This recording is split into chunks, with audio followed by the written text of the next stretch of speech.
What's up guys, welcome to another video. Today I'm standing in the center of Moscow on Gogolevsky Boulevard, Gogol Avenue. Today I'm going to talk about a topic which gets brought up a lot. It's the question that I get asked all the time: is Moscow, is Russia dangerous? I have a huge list of lots of topics people bring up to me, from petty crime all the way to political freedoms, and I'm going to talk about them all in this video. However, this video will have one difference to most of my videos. You're not going to see the famous streets in this video. You're not going to see Arbat Street. You're not going to see Red Square. What you will see is some of the lesser known streets in this part of Moscow, which people don't really go to if they're a tourist. This district is called Arbat District because of the Arbat Street. But these side streets are not visited. They're mainly just full of very expensive homes and lots of embassies. So I'm going to walk around these streets, take you on a little tour, and meanwhile tell you about all the dangers of Moscow. So, let's go. Many foreigners message me telling me that they want to visit Russia, but they're worried that it's dangerous to visit.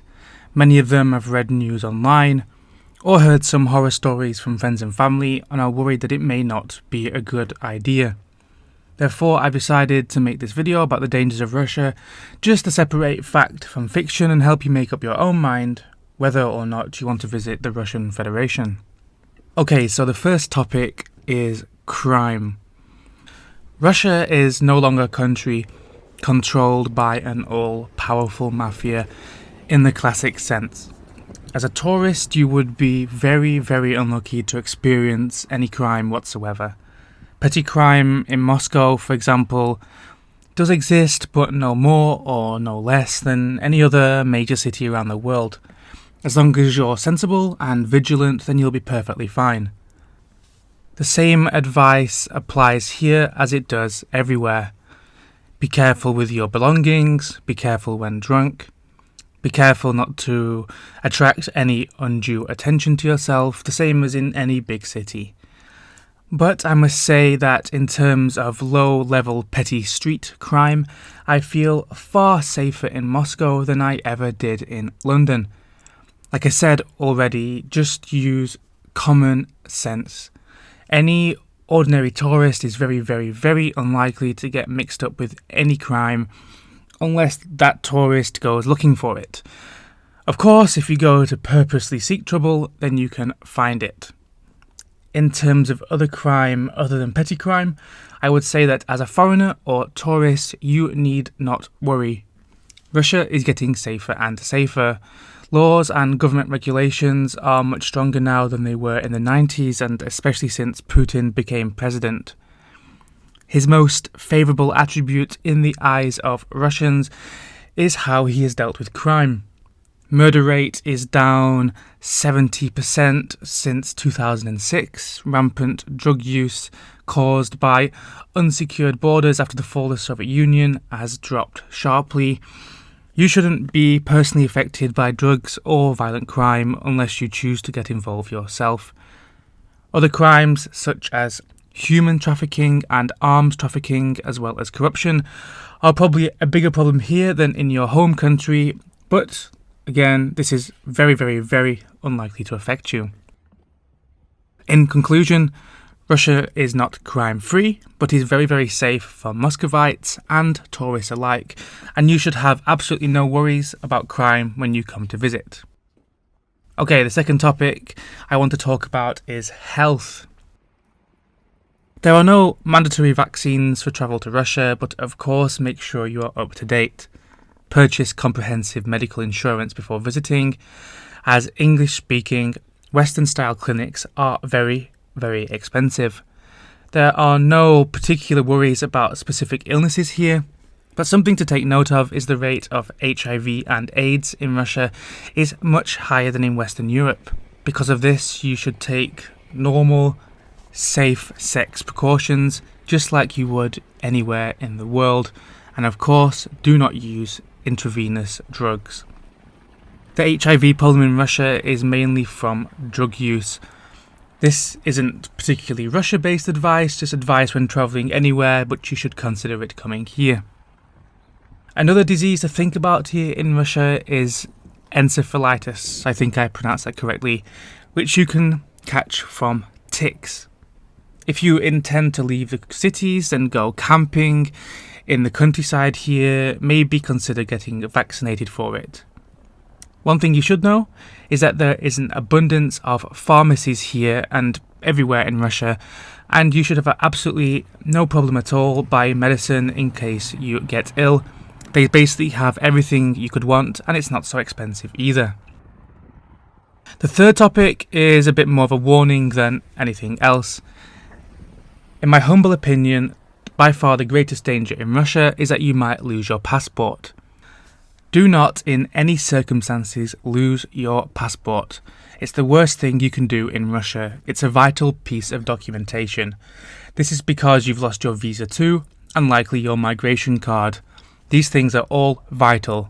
Take precautions. Make photocopies of your passport photo and your visa and your immigration card. You can't check into hostels or even get on a train without your passport, so you might be in a big mess. Even if you just lose your migration card and you still have your passport, you won't be able to check into a hotel and you might have trouble leaving the country. Take care of it. In my opinion, it's the biggest danger here. Okay, so the fourth topic is driving. Russian driving is infamous online because of dashcam footage. Watching these videos might be funny, but sitting in cars driving so recklessly can be nerve-wracking. This problem's not unique to Russia, of course. It's just more known about in Russia thanks to the dash cams often fitted in Russian cars to protect drivers from insurance scams and make insurance claims easier. I already made a video about this. The standard of driving in Russia is quite poor. Many people complain about Moscow drivers, but personally I find the traffic means that there's only so much you can do in terms of speed and manoeuvres. The times I've felt the most unsafe have been on my trips to the south, to Krasnodar and to Ingushetia.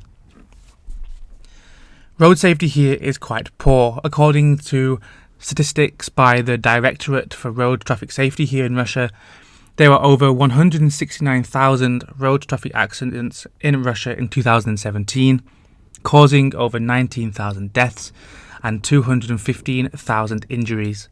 You should be vigilant when driving. Take account of weather conditions and consider limiting or even avoiding driving at night.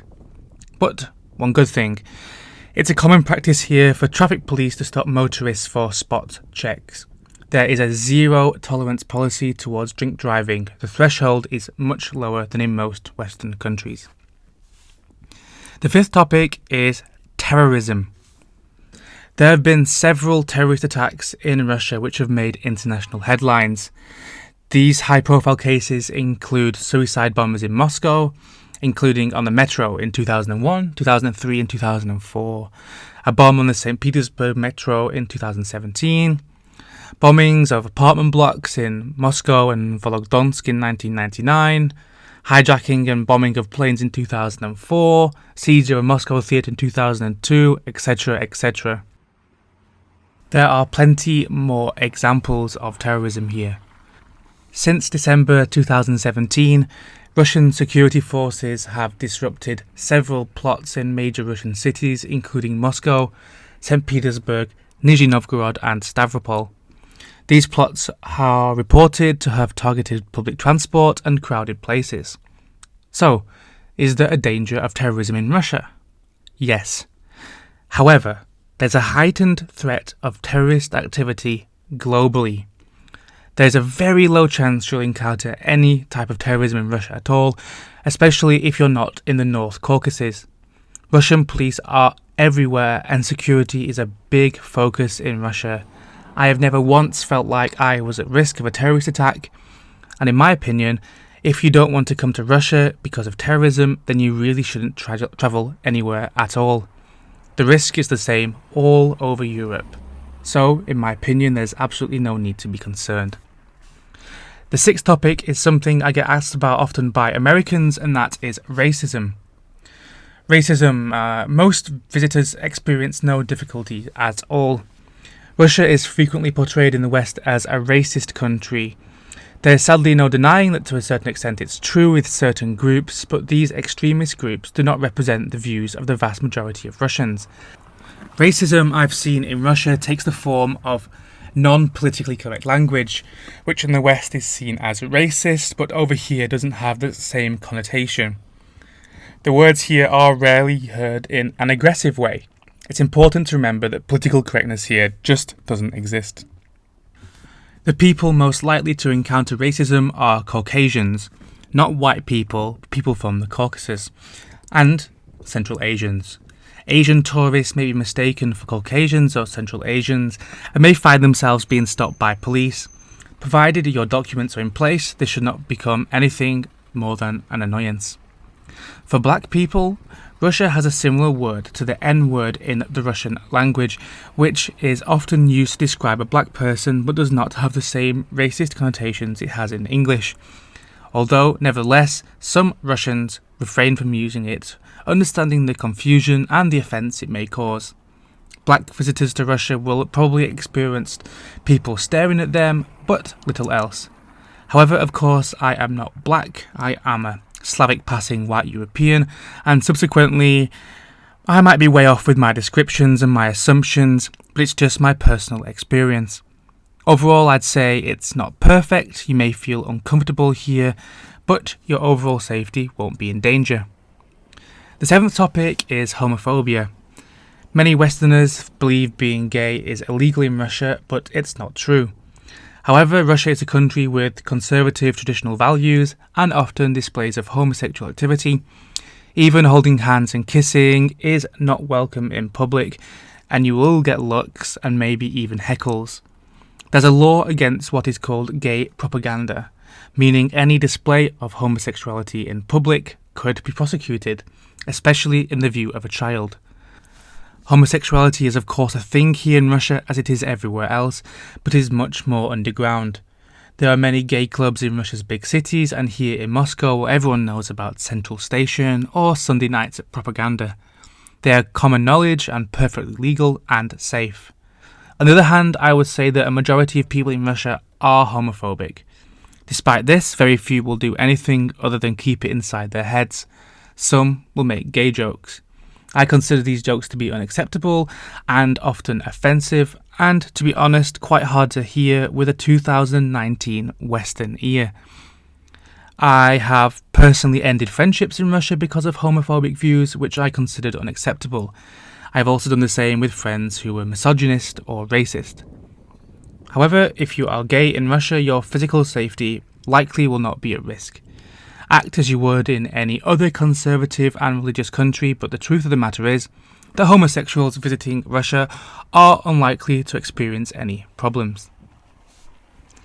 The eighth and final topic is the political situation. This is a pretty easy thing to deal with. Don't discuss politics with strangers. Don't go to any marches, don't go to any rallies. Stay far from the situation if you see one. Use your brain and you'll be fine. Don't offer controversial opinions about Putin, Crimea, Skripal, or any other conflicts between Russia and the West. This is the same advice I'd give to anyone in almost any country.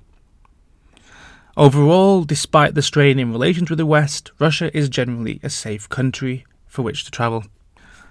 Common sense like avoiding drinking with dodgy strangers and discussing international politics when drunk will help you a long way. British government travel advice is actually really good and is much better than the media portrays Russia to be. There are pages and pages of info, and the overall summary is the travel to Russia is almost always trouble-free, and they are right. Don't go against what you do in any other country, use common sense, don't look for trouble, dress properly, don't talk about politics, and don't lose your passport. If you can follow these rules, then you'll have a credible visit to Russia. I look forward to seeing you here.